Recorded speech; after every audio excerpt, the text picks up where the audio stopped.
Next part of the build is getting straight to work on getting the suspension set up, and that's what you see pictured here. Pretty straightforward affair, upper, lower control arms, uprights, and you'll also notice I have some, in place of the shocks, I have some fixed aluminum flat stock, and this is to set the car at ride height so you can do a basic string alignment, which is what you see here. Simply put the wheels on and you can use the string, once it's all squared up and level with the chassis, to align the car, the caster, the camber, the toe, just a basic alignment.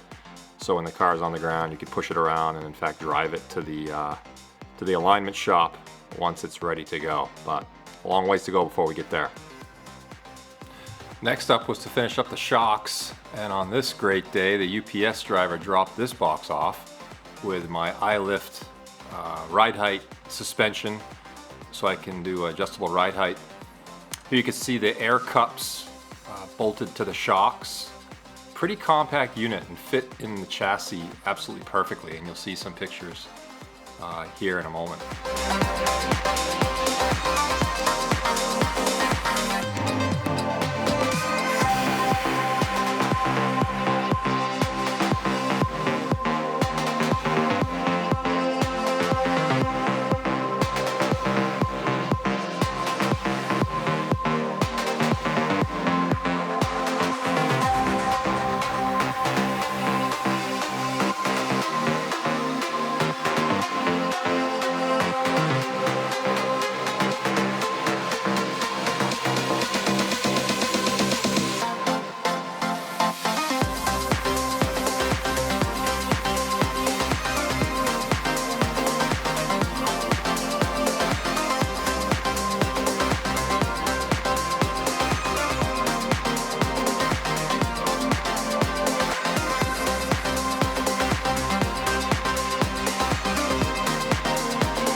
So here we are, all the shocks are in place and installed, and as you can see in these pictures, this is the front and the spacing for the air cup, and about 10 millimeters of gap there.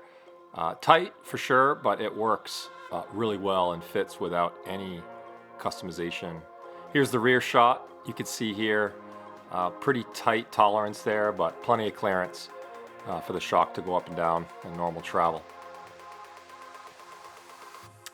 Next up were the brakes, brake calipers, and coming factory with the factory kit were red calipers, and I decided to get them stripped and recoated here.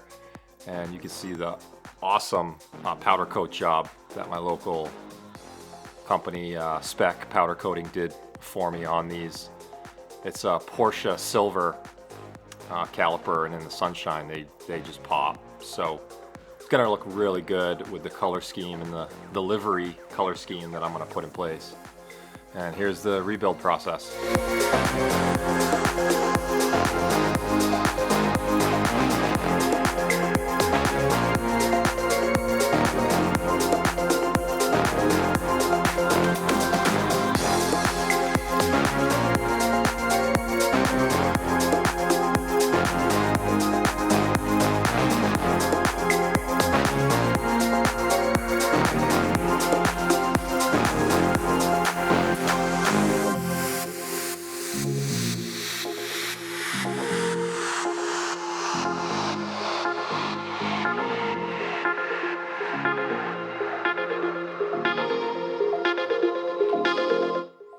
There we go, all back together. They did, I think, 2 coats of the silver powder and then a couple of coats of clear on those, and man, they came out awesome. Next up, sneakers.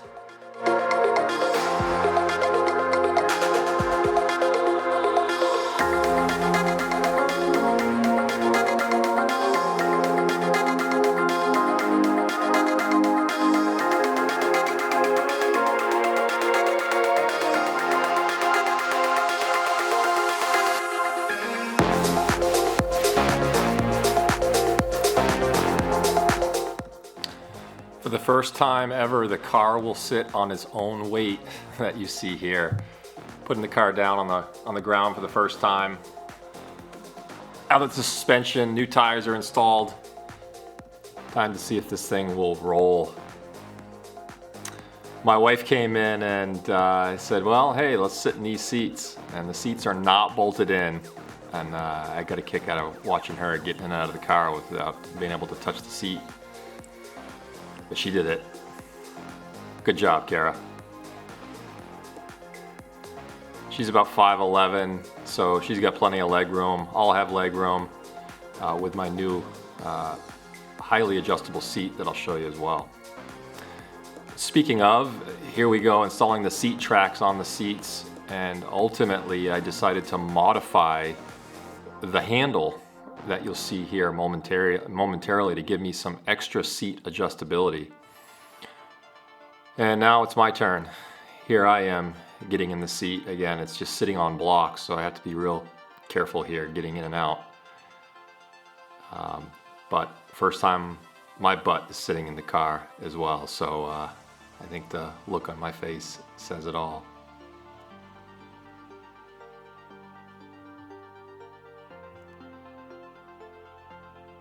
Yeah. All right, here's the seat handle that I adjusted. Here's it, the factory setting. I've only got about 1 inch of adjustability before it hits the crossbar there. You can see near the 1 marker on the tape measure. This is the passenger seat. What I decided to do was just straighten the handle. You see the handle on the right-hand side.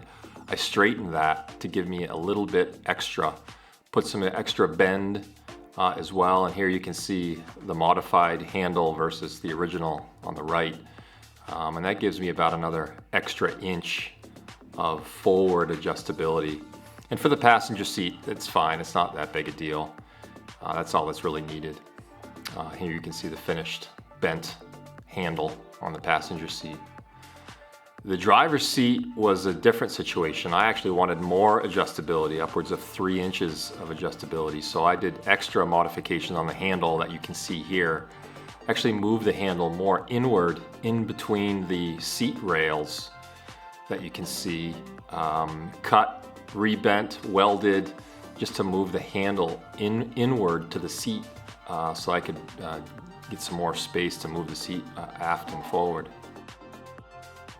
All right, with the seat rails modified and the seats bolted in the car, now it was Dylan's turn, my son's turn, to get in and see if he fit. 12 years old and 5'10". He's growing like a weed, but hopefully he doesn't outgrow the car, and I hope he doesn't get too used to that seating position either. A few years yet before he's driving, but I'm sure he'll be looking forward to it. But pretty exciting to see the car get to this point and the family get to enjoy the experience of sitting in this world-class automobile. Good job, Dylan. All right, and then the car rolls out into the daylight for the first time on its own 4 feet. And I could not believe how low this thing sits to the ground once I put it on the ground. And even in the seating position, you feel like you're sitting on the ground. And with no body on and the tires, the open wheels and tires exposed, you feel like you're in a Formula One or Indy race car. It's quite incredible experience just sitting in the thing. And I can't imagine what it's going to be like on the highway behind the tractor trailer, although I won't be behind a tractor trailer for long. So with that out of my system, roll the car back in and keep the build going. So stay tuned for the next video. A lot more cool stuff coming up.